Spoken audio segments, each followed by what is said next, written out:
today we are going to write expressions with rational exponents as radicals and vice versa. To start with, we must remember, for the given expression raised to a rational exponent, let us remember that the denominator will be our index in a given radical expression. And m here will be the exponent, and this a here will be our radicand. Okay, so let us try to recall the radical symbols. So this is the radical sign. If we are going to write expression with rational exponent, we will write this as a, because this is the radicand, the number or the variables that are inside the radical sign. Okay, we have the exponent here will be the exponent of the base. This is your base. So here we have the index. This is the index in the radical number. How are we going to change that? We have there the radical sign, the base as the radicand. The exponent is the numerator of the exponent, and this is our index. The denominator is the index of the radical sign. So this is how we write it. And it is read as the fourth root of 2 cubed. Our given is 3p raised to 3 halves. We are going to write this as a radical. So that means we will write the symbol for radical and then write the radicand or the base in our expression. Then we copy the open and close parentheses and write its exponent.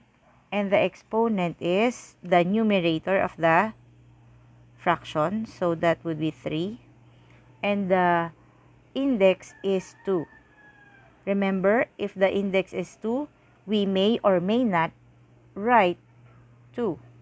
To simplify, applying laws of exponent, this is to be distributed to each, and that would be the square root of 3 cubed p cubed. And what is 3 cubed? 3 times 3 times 3 is 27 p cubed. So this is our final answer. 5k raised to 3 over 5. Again, radical sign, write the base 5k, open and close parentheses. Okay, we write the index, which is the denominator, that would be 5, and the exponent is the numerator. So here we have, to simplify, it is read as the fifth root of 5k cubed. Fifth root of 5k. So we again distribute this to each.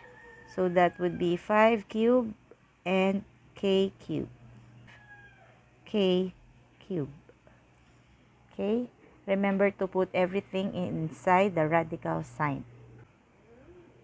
How about from a radical, we will change it into an exponential form. Our given is cube root of 4m quantity squared. How are we going to change this into exponential form? So first, we will write the radicand as a base, 4m.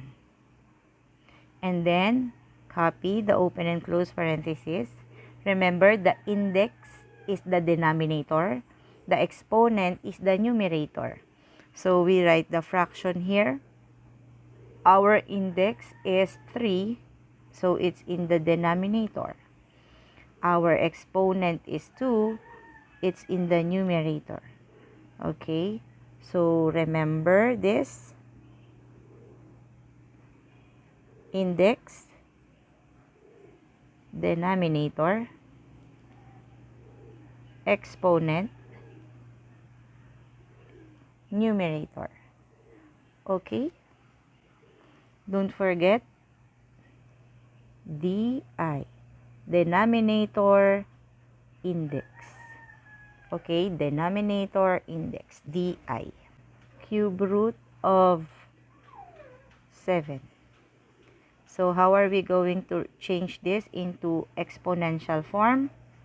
Remember, copy first the base. So, that is 7. And then, we can't see an exponent, but there is an invisible 1 here. Don't forget, if there is no exponent, there is always an invisible 1. So, we also remember that this is di.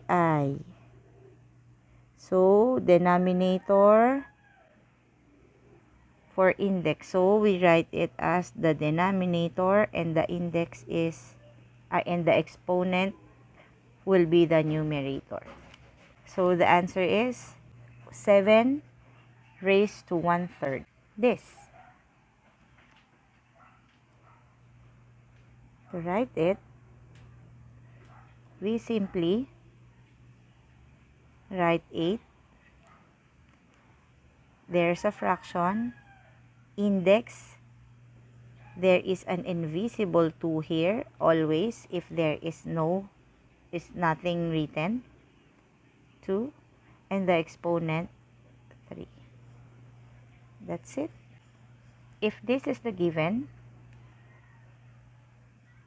let's write the base. That would be the radicand. And then, don't forget the open and close parentheses. And our exponent, which will be fraction. di.